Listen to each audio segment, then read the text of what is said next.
భూపాలపల్లి జిల్లా కేంద్రంలోని Singareni open cast గని 2వ, 3వ గనుల్లో వర్షం కారణంగా బొగ్గు ఉత్పత్తికి అంతరాయం కలిగింది. ఇప్పటి వరకు వర్షం కారణంగా 2 లక్షల క్యూబిక్ మీటర్ల మట్టితో పాటు 10,000 టన్నుల బొగ్గు ఉత్పత్తికి అంతరాయం కలిగిందని, వర్షం మరొక 2 రోజులు ఇదే విధంగా ఉంటే బొగ్గు ఉత్పత్తికి ఆటంకం కలిగి భారీ మొత్తంలో సింగరేణికి నష్టం వాటిల్లే అవకాశం ఉందని సింగరేణి అధికారులు తెలియజేశారు.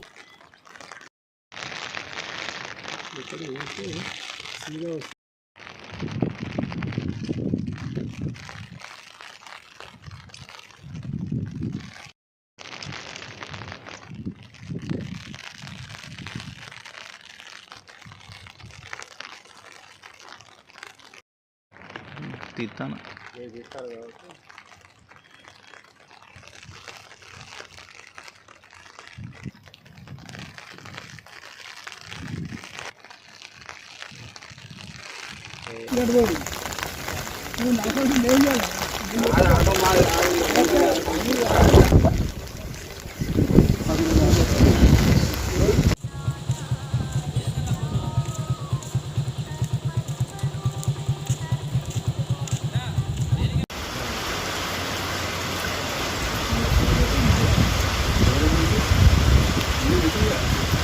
భూపాలపల్లి తాజా పరిస్థితి కెమెరా పర్సన్ విజయ్ తో